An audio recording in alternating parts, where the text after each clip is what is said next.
Some things are unique, like the Ještěd TV tower and hotel, or the BMW M3 Touring.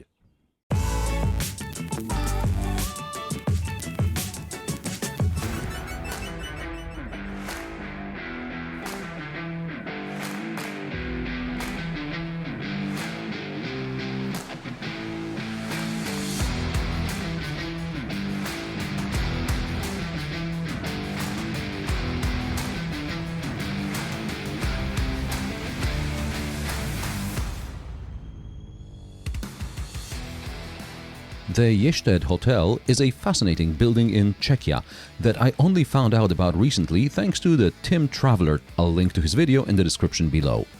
I'll just say this is a project conceived and created in tumultuous 60s and the 70s of the communist Czechoslovakia. It's an innovative structure containing, among others, a pendulum to stabilize the building in high wind. The M3 Touring took much longer to make, and although it doesn't have a pendulum, it's an innovative driving tool.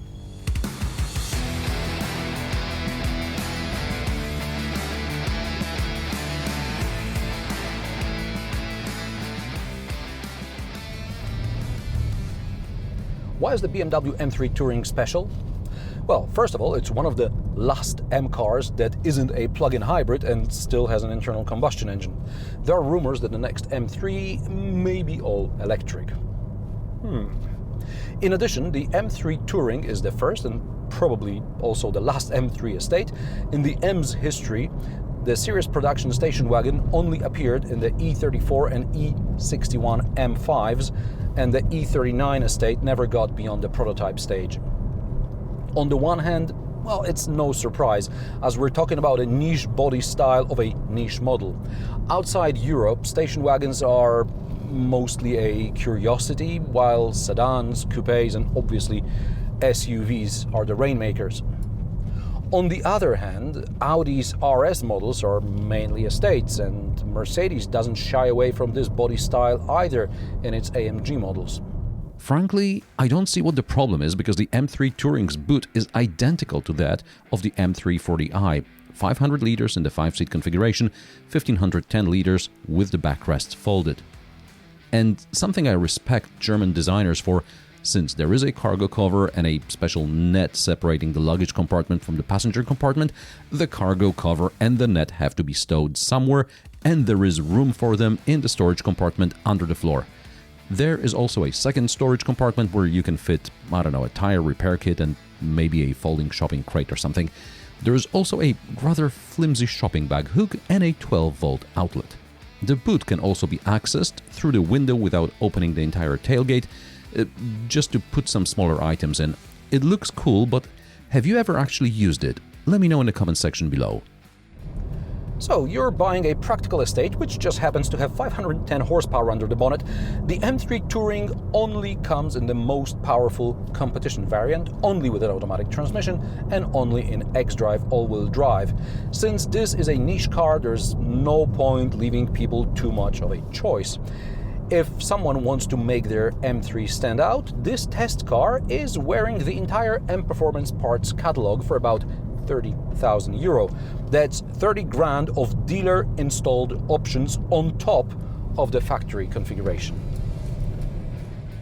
For example, there is about 5 grand worth of carbon bits around the front of the car. Those door lock pins with the M logo on them cost about 40 euro. The exhaust costs about 5 grand, but then there's the carbon diffuser and the M Performance muffler for about 3 grand. These rather nice rims cost almost 6,000 euro. If you see a Beamer like this parked in the middle of the road, don't just assume the driver is an asshole.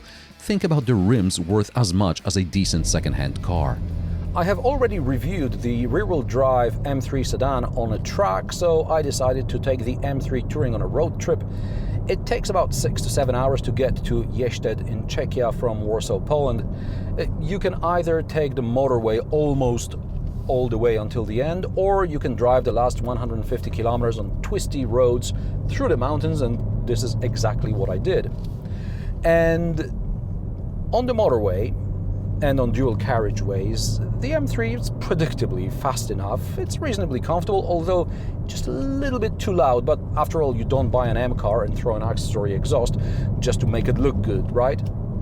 Right? The problem is that even with an accessory exhaust, the M3 doesn't sound all that special.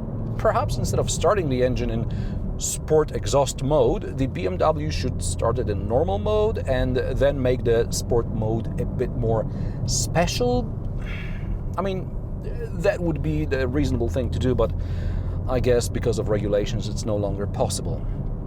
I recorded the soundtrack from the inside and from the outside. Tell me, what do you think?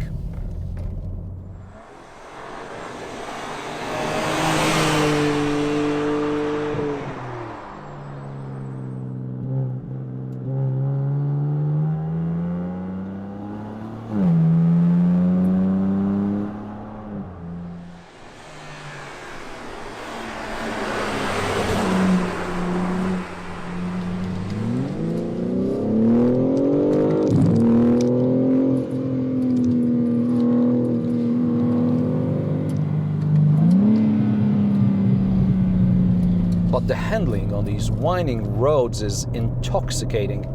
As standard, the M3 rolls out of the factory on 18-inch rims, and that's front, and in the rear you get 19s. This test car has optional 20s and 21s. There is very little sidewall, but handling precision is improved.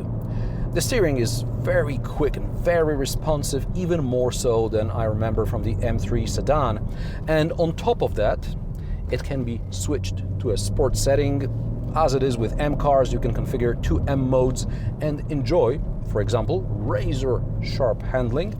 That's my M2 setting, everything in sport and all-wheel drive, or the 70s movie car chase. That's my M1 setting. Everything is in sport, traction control off, and the front axle disconnected. Because BMW is nice enough to let you disconnect the front axle, and then at your own risk, you have 510 horsepower going to the rear wheels. It was very fun on the track, but on public roads I wouldn't advise it. Perhaps BMW's press department was right to spec the car with brown upholstery. I don't have the time or money to fuel the M3 to check every combination of settings for the engine, steering, transmission, suspension, brakes, exhaust, and probably something I've forgotten, but I appreciate the far-reaching personalization of the driving experience. In rear-wheel drive mode, you can even set the degree of traction control assistance, and the length of the angle of the drift is analyzed by the computer, and you get a score. My best result, on track of course, was 4 stars. There was no opportunity to check this time around.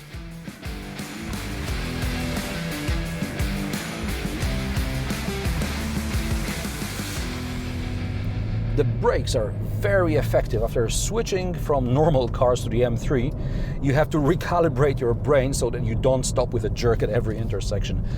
I recall complaining the M3 sedan on the track had, well, somewhat used up brakes. Well, probably because it was at some other track events before that. Here I have no doubt how the M brakes are supposed to work. And these even aren't the carbon ceramic discs.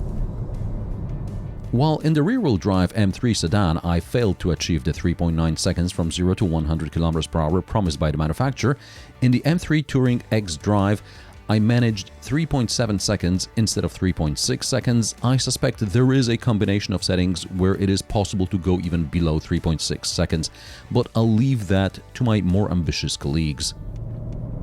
Something I mentioned in the Mercedes-AMG SL63 review, acceleration times below 3.5 seconds are physically unpleasant. I don't need to pull spine-breaking Gs. I'm not a racing driver. Are you? I mean, if you want such a car, it's fine, but unless you're driving on a track, you're buying just expensive bragging rights. Which, once again, leads me to the question, is this the pinnacle of the internal combustion motoring? And is it still relevant? I mean, how will we remember it? Isn't it just better to save 25 grand and get an M340i? My argument for this M3 is the ease of driving and accessibility of performance. Now, don't get me wrong, a fraction of a second and you're gone. But in the G80, the engineers have managed to program a path for you to learn the car. In my opinion, that was missing from the previous generation. In normal driving, fuel economy is more or less like in the M3 40i. That's about 10 liters per 100 kilometers on the motorway. With all-wheel drive and this much power, that's very reasonable. And with 500-600 kilometers range, this is still better than a Tesla. Driver aids make long stretches of motorway relaxing so that you can enjoy the twisty bits. The seats, good thing they didn't spec those bucket seats, are very comfortable, although for me the thigh support is on the long side. Also, I had to sit closer to the dash to find good support for my left foot.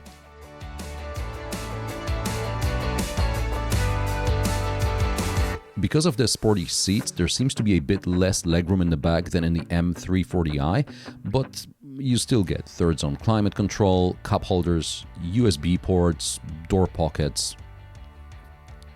Prices of the BMW M3 Competition Touring start at €101,300, €4,000 more than the competition sedan.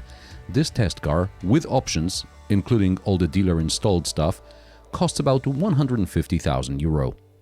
The BMW M3 Touring is something the fans have waited for many years, but isn't it a bit too late to the party?